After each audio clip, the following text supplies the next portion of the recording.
Cerita diawali dengan sebuah kelompok tentara dan kendaraan besarnya. Setelah sampai di tujuan, tiba-tiba saja si pimpinan terlihat marah dan menyuruh orang yang bertanggung jawab atas kekacauan untuk segera keluar. Kekacauan apa itu? Ternyata kelompok yang didatangi, kendaraannya mengalami mogok dan yang bertanggung jawab pun keluar dengan sikap yang sama. Akan tetapi ternyata mereka adalah kakak beradik yang sangat akrab, bahkan memiliki tato yang sama di lengannya. Si kakak kita panggil saja Johnny dan dia panggil saja si adik. Kemudian Johnny si kakak pun memeriksa kendala yang terjadi pada mobil adiknya itu yang ternyata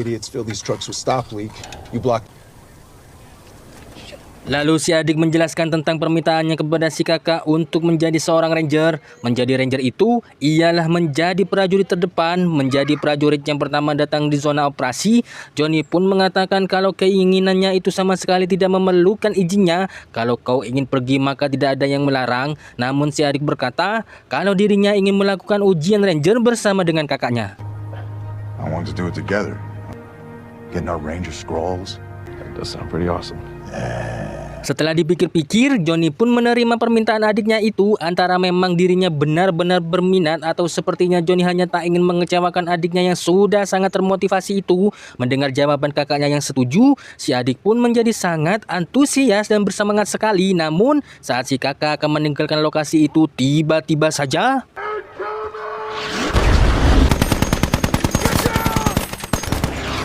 musuh menyerang dengan memborbardir lokasi itu. Johnny pun terkena serangannya namun dia masih berhasil selamat. Dalam keadaan terluka yang hampir tak sadarkan diri, Johnny pun mencari keberadaan adiknya yang entah apakah selamat. Melihat prajurit lain yang kehilangan nyawa, mentalnya pun menjadi terguncang dan benar saja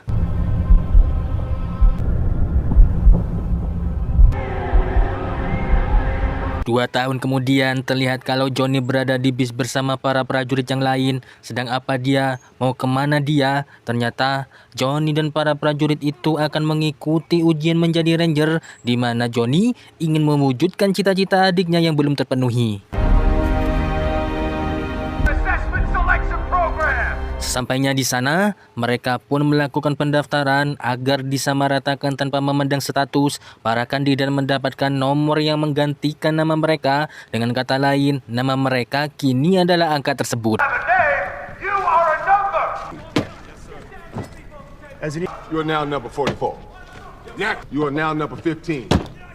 Tiba pada giliran Johnny yang mendaftar. Ternyata selama 2 tahun ini Johnny sudah mendaftar 4 kali dan sekarang adalah yang kelima. Dan kegagalan Johnny selama 4 kali itu adalah sama, yaitu alasan medis. Sepertinya dampak dari tragedi sebelumnya membuat fisik Johnny bermasalah yang membuat dia terpaksa harus ditolak. Applied 4 times medically denied each. You are now number 81. Setelah itu para kandidat melakukan apel dan instruktur memberikan pidatonya dengan menjelaskan kalau ranger adalah garda terdepan, pasukan paling pertama yang tiba di lapangan. Mereka akan menjalani ujian selama 8 minggu, dengan kata lain selama 2 bulan. 2 bulan akan diuji tanpa henti dan memang ujian ranger ini merupakan program ujian seleksi terberat di dunia. Program ini menguji emosi, fisik, dan mental prajurit hingga batas maksimal yang bahkan bisa melebihi batas. Dan jika bisa berhasil sampai ujian tahap akhir, bukan berarti sudah selesai. Mereka akan diberi misi simulasi selama 24 jam atau full sehari semalam dengan siksaan yang disebut baris kematian hingga akhirnya bisa sampai garis finish.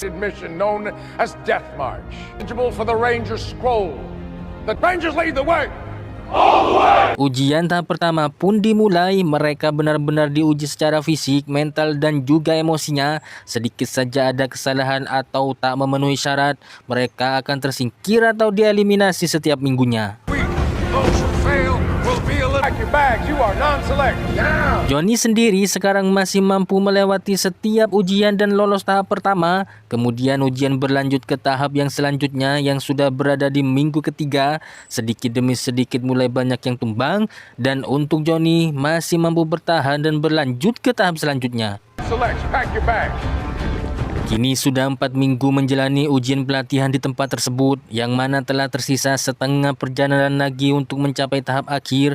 Para penguji tidak henti-hentinya berusaha menjatuhkan mental mereka agar segera menyerah, karena memang seorang ranger itu haruslah prajurit pilihan dan bukanlah sosok prajurit yang lemah.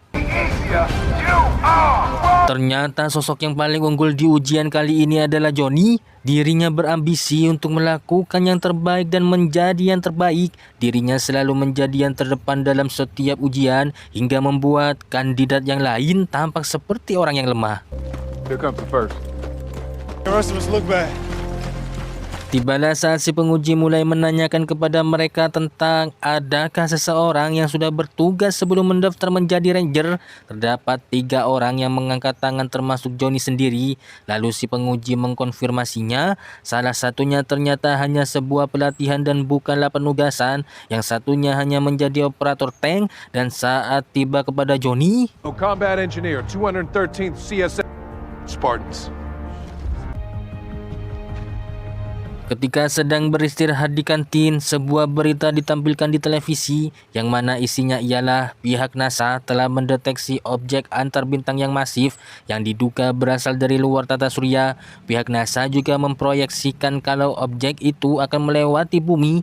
Para kandidat yang mendengar berita itu pun meragukannya, sehingga Let me guess, you probably think NASA's making that shit up too. saat sedang makan, mereka pun bergosip tentang Johnny. Salah satunya yang bernomor 15 pun langsung menanyakan kebenaran dari cerita itu kepadanya, yang mana langsung dihentikan oleh nomor 7 agar tidak ikut campur.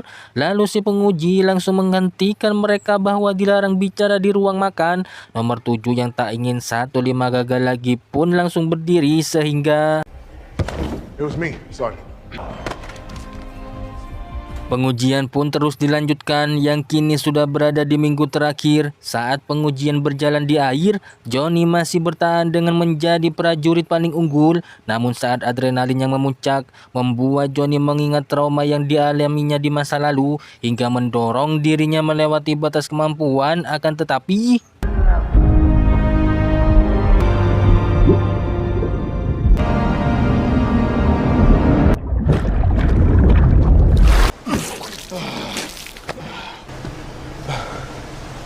yang karena Johnny seperti memiliki gangguan pada mentalnya, ketua penguji pun menyuruh Johnny untuk menemuinya. Saat mereka bertemu, para penguji pun merekomendasikan Johnny untuk mundur dari program ini berdasarkan kondisi mentalnya yang tidak stabil, juga beserta alasan lain yang tujuan daripada penguji ini ialah demi untuk kebaikan si Johnny agar mentalnya tetap waras. Concerns us is what's going on inside your head. A little time off.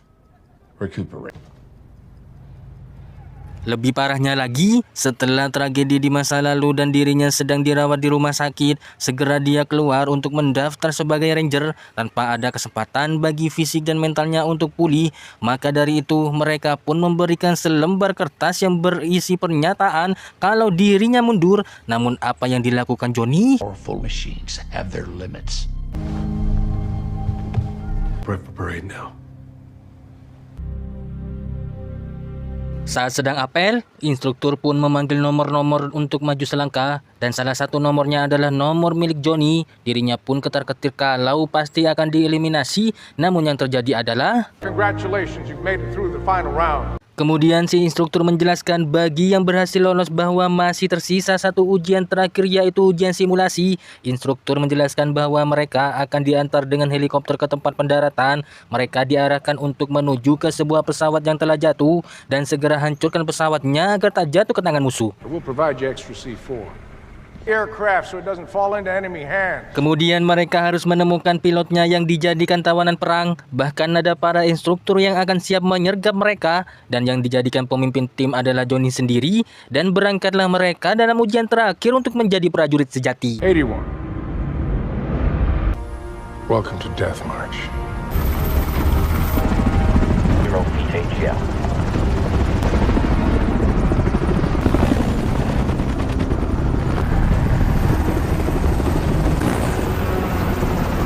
Sampailah mereka ke titik pendaratan dan mulai menuruni helikopter dengan tali. Setelah semua sudah turun, Johnny yang sebagai pemimpin tim pun memberikan perintahnya untuk maju masuk dalam hutan. Ketika masuk, beliau mulai memberikan instruksinya. Setelah selesai dimengerti, Johnny pun berkata, adakah yang ingin bertanya?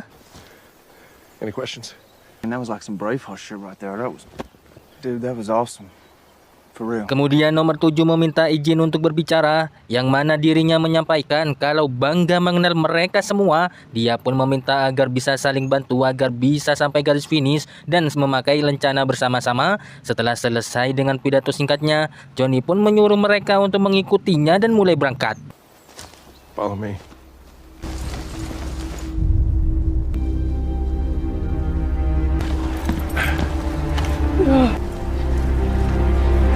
Malam harinya mereka pun melaporkan situasi kondisi saat ini kepada pihak penguji. Karena mereka sudah cukup lama berjalan, Johnny pun menyuruh untuk beristirahat selama 20 menit. Yang karena terlalu lelah, mereka semua pun untuk sesaat tertidur.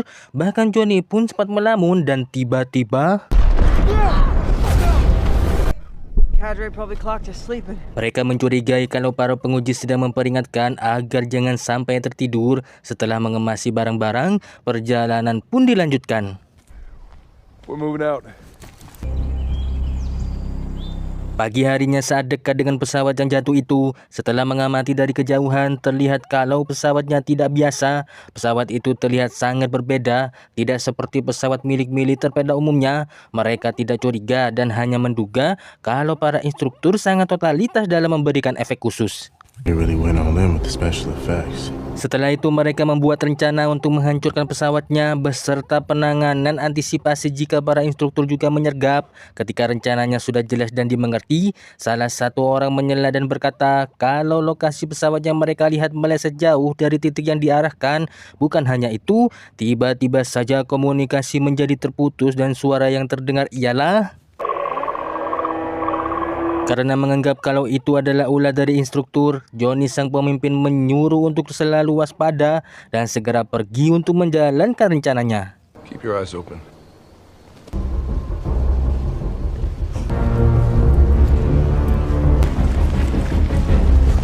Setelah berpencar dan cukup dekat dengan pesawatnya, mereka pun menyiapkan peledak untuk menghancurkannya. Johnny pun memperhatikan sekitar dan menyadari kalau ada yang tak beres. Dia pun meminta rekannya untuk melindungi sementara dia akan memeriksa keadaan. Cover me. Yang lain mulai memasang peledaknya dan pergi menjauh dari sana. Akan tetapi saat si pemimpin menelusuri jejak pantulan cahaya hingga sampai di suatu tempat, dirinya pun melihat sebuah pesawat yang ada di pikirannya. Ini pasti pesawat targetnya dan yang di sana itu benda apa sehingga setelah meledak, mereka dibuat kaget karena pesawatnya baik-baik saja tanpa adanya sedikit pun kerusakan. Dan setelah itu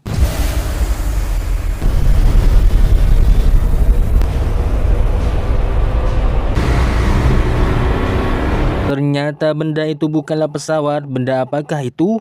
Itulah yang terfikirkan oleh semua orang. Tiba-tiba saja benda itu mengeluarkan cahaya biru seolah sedang memindai sekitar.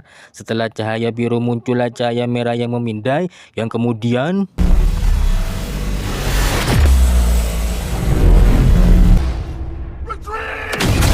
mesin itu membantai hampir setengah dari mereka. Ketika yang tersisa berkumpul dan tak punya jalan untuk melarikan diri, tiba-tiba saja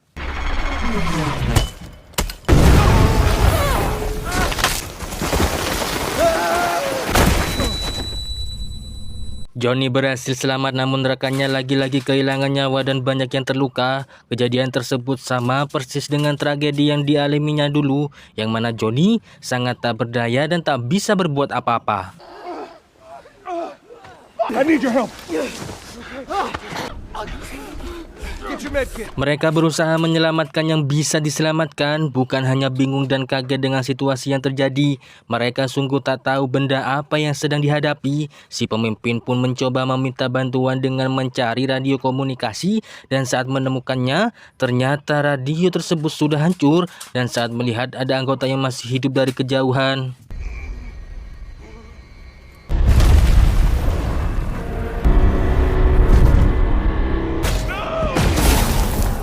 Melihat hal itu, Johnny pun segera melarikan diri dan kembali kepada rekan-rekannya yang masih selamat, dan dia menyuruh mereka untuk segera pergi dengan menuruni tebing.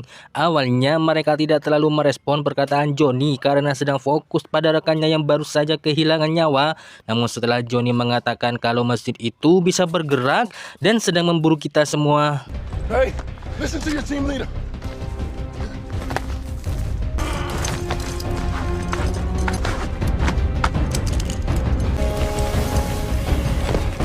All lower 7.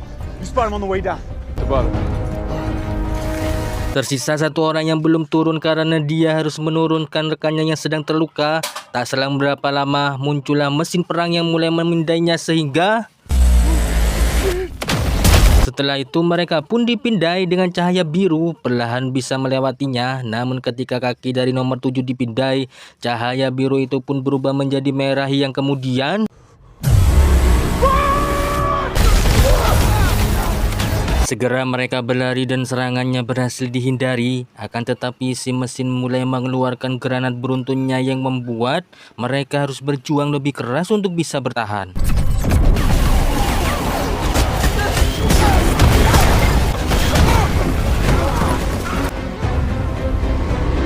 Untuk sementara mereka berhasil meloloskan diri dan kesempatan tersebut dimanfaatkan untuk beristirahat dan merawat luka yang dialami si nomor 7. Namun obat yang digunakan untuk meredakan nyeri untuk anestesi telah pecah semuanya. Nomor 7 yang tak ingin manja pun meminta Johnny untuk segera merawatnya meski itu tanpa menggunakan anestesi. Do it. 3, 2. What's happened to him?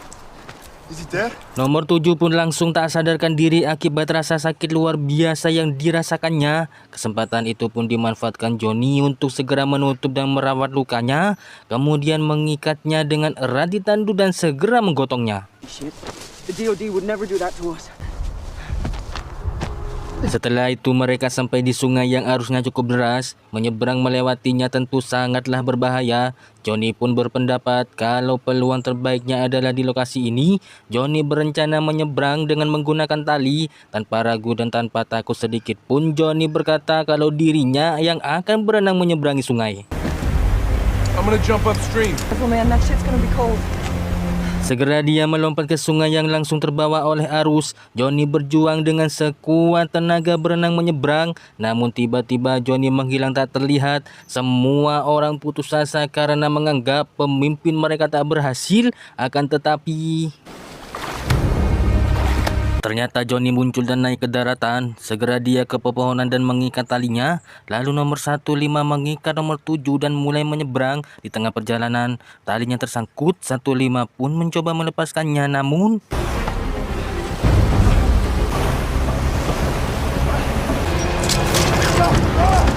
justru talinya sampai terlepas yang mana membuat nomor 7 tergantung dan terbangun karena kesakitan. Segera mereka mencoba menolongnya melalui dua sisi. Kompas yang menjadi penanda akan kehadiran si robot perang pun ditinggalkan dan tak berselang lama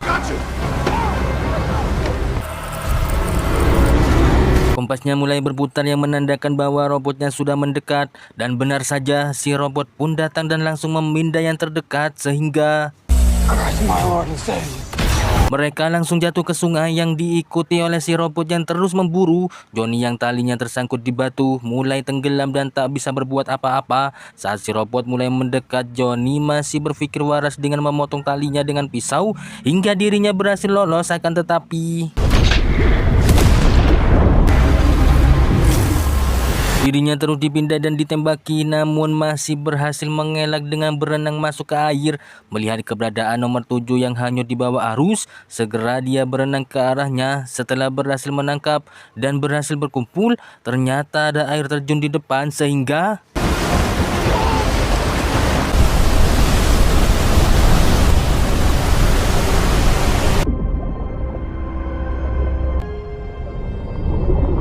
Johnny berhasil selamat, begitu pula yang lainnya. Bahkan nomor 7 berhasil selamat dengan Johnny yang tetap memegang tandunya dengan sangat erat. Dari sini sudah terlihat kalau solidaritas dari Johnny ini sangat tinggi. Dirinya memiliki tekad yang sangat kuat untuk mempertahankannya. You saved him, bro. You can let go now.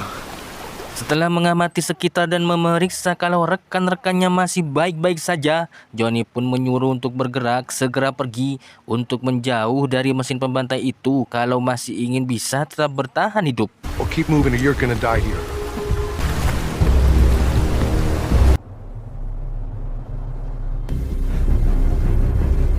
Dalam perjalanan, Johnny mampu menyadari jebakan tali yang dipasang oleh instruktur. Jika terkena jebakan itu, maka akan melepaskan suar karena sadar kalau mengaktifkan suarnya juga akan memancing si mesin pembantai mendekat. Mereka pun menghindarinya dan segera pergi ke pemukiman untuk meminta bantuan secara diam-diam. What is it? Got a trip? It's connected to a flare.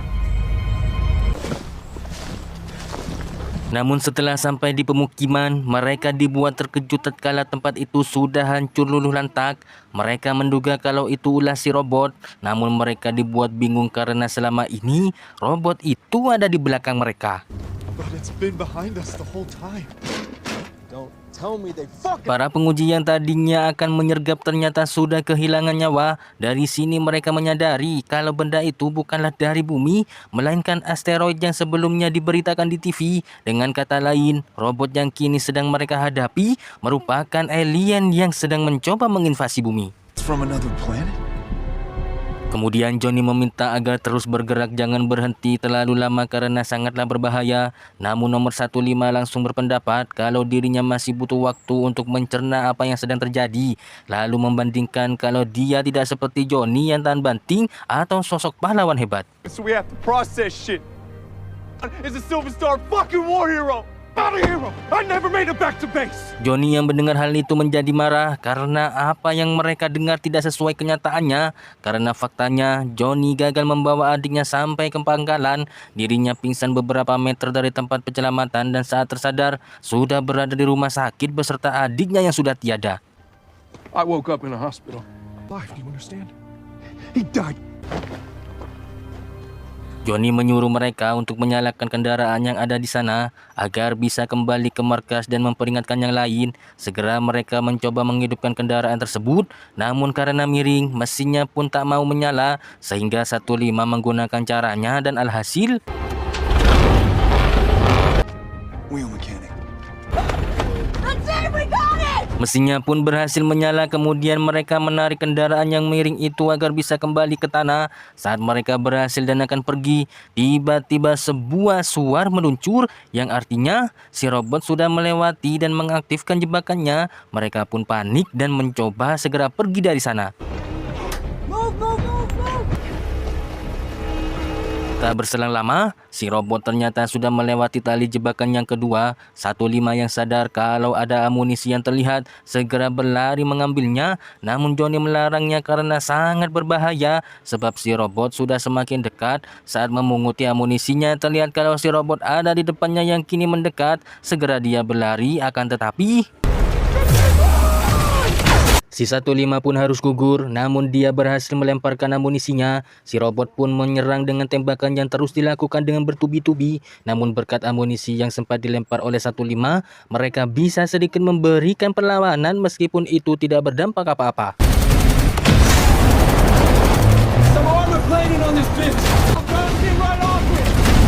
Yang karena logam dari kendaraan mereka tidak sekuat si robot, tembakan dari si robot akhirnya bisa menembus logam kendaraannya. Namun entah kenapa si robot tiba-tiba berhenti dan tidak mengejar, akan tetapi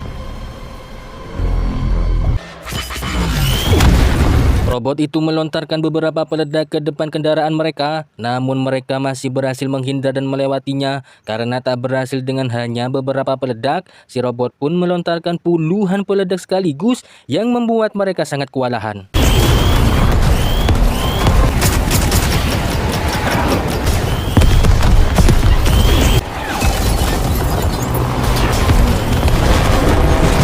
Berkat keahlian mengemudi si sopir yang luar biasa, mereka pun kembali berhasil selamat. Setelah berkendara beberapa saat, Johnny menyadari kalau si robot tidak mengejar. Mereka pun menganggap kalau sudah berhasil lolos, namun ternyata I think we outran it.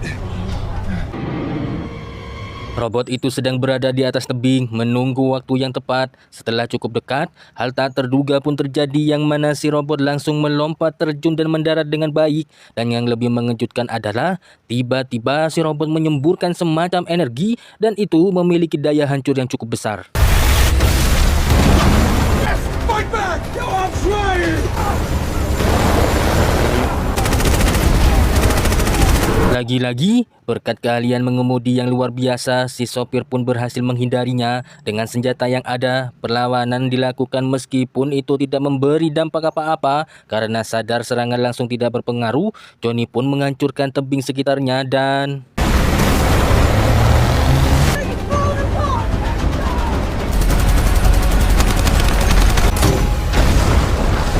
berharap bisa menahan si robot agar tidak mendekat, dan benar saja si robot berhasil ditahan dan Johnny menyuruh berhenti. Ketika Johnny melihat sopir kemudi dan semua rekannya sudah kehilangan nyawa, membuat kendaraannya melaju tanpa pengemudi sehingga... Setelah bangun dari pingsannya, Johnny pun melihat semua rekannya sudah tak bernyawa. Di saat dirinya sedang mencari sisa alat yang mungkin berguna, Johnny pun menyaksikan si robot yang ternyata masih hidup dari kejauhan. Mesin itu mengeluarkan sebuah gelombang yang mengarah ke atas, seperti berkomunikasi atau meminta bantuan.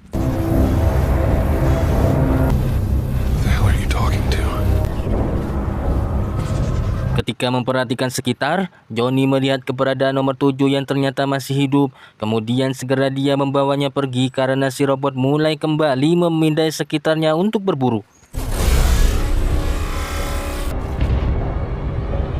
Sungguh besar solidaritas yang dimiliki Johnny ini, padahal dirinya sendiri mengalami luka yang cukup parah, namun masih memikirkan orang lain dan membantunya. Hujan lebat, kelelahan, dan luka fisik tak menghentikan Johnny untuk menolong rekannya itu, apalagi dirinya harus menghadapi medan yang sulit untuk menyeret tandus si nomor 7.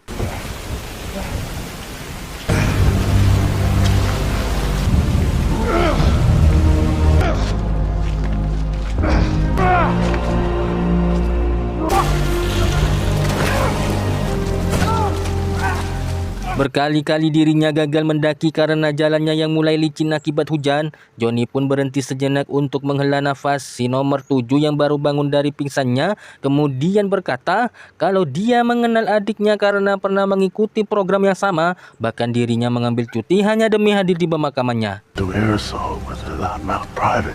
You know my brother?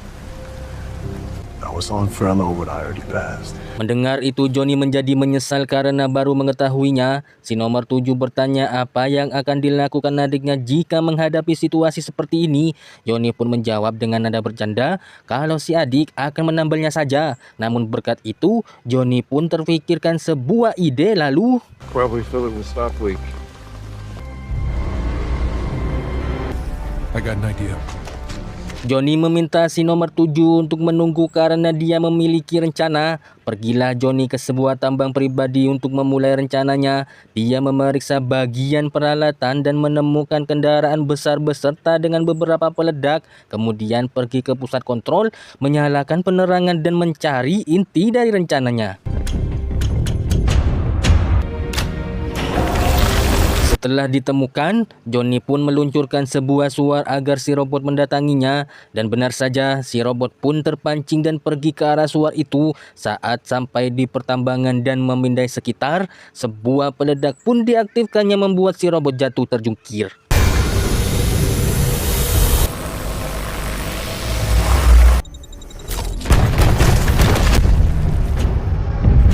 Segera Johnny mengendarai kendaraan beratnya dan menabrak si robot, mendorongnya hingga sampai terjepit di dinding. Lalu kemudian Johnny melakukan apa yang biasa dilakukan adiknya, yaitu menambalnya. Johnny berencana menyumbat lubang ventilasi milik si robot, berharap agar mengalami gangguan dan bisa malfungsi, akan tetapi...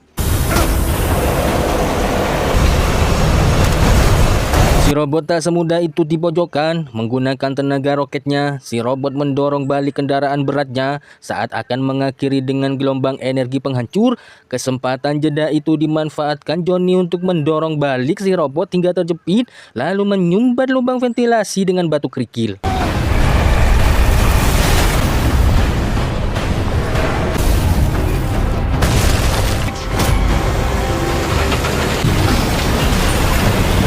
Dan benar saja, si robot mengalami malfungsi dan panas ekstrim di dalamnya yang tak bisa keluar membuat mesinnya meledak. Namun si robot meninggalkan banyak sekali peledak sebagai perlawanan terakhir. Sadar kalau daya ledaknya akan sangat besar, Johnny pun segera pergi menjauh.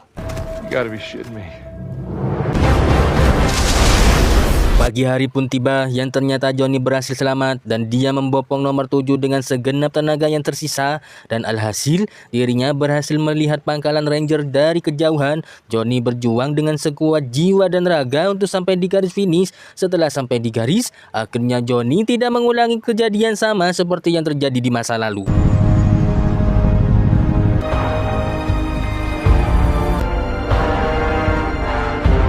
All the way, brother. Segera si nomor 7 dirawat oleh petugas medis. Kemudian si instruktur mendatanginya dan melihat kalau Johnny satu-satunya yang telah berhasil selamat. Johnny pun menanyakan informasi terkait si robot dan si instruktur pun menjelaskan bahwa invasi robot ini hanyalah gelombang awal dan gelombang selanjutnya diperkirakan akan datang puluhan ribu lagi. We've neutralized the first wave. More are on their way. Setelah Johnny diberi perawatan, obat pereda sakit dan juga tambahan tenaga, para instruktur meminta kehadiran Johnny untuk berdiskusi. Saat bertemu, si instruktur pun segera menanyakan bagaimana caranya Johnny bisa menumbangkan si robot, bahkan tanpa menggunakan senjata berat. Johnny pun menjelaskan kalau setiap mesin itu pasti memiliki batasan, dan Johnny berkata jika lubang ventilasi utamanya disumbat paksa, maka seluruh sistemnya akan rusak. You jam it hard enough, the whole system chokes. Mendengar informasi tersebut, si instruktur pun segera memerintahkan agar informasi itu segera dipublikasikan dan akan menjadi cara untuk menyelamatkan banyak nyawa. Bukan hanya resmi menjadi Ranger, Johnny pun diminta memberikan sepatah dua kata kepada prajurit yang akan berangkat. You are now. Sure, they'd appreciate a few words. Setelah instruktur menjelaskan misinya dan menjelaskan besarnya ancaman yang harus dihadapi, tibalah giliran Johnny yang mendapat kehormatan memberikan sepatah dua kata kepada para Rangers. Dengan tertatih Johnny pun berjalan, lalu berkata tentang fakta kalau lelah, terluka, dan bahkan takut pasti dialami kita semua. Namun sebagai Rangers, hal itu bukanlah hambatan untuk maju dan pantang menyerah. Dengan wibawanya, Johnny pun memberikan instruksinya untuk maju. Rangers, lead the way!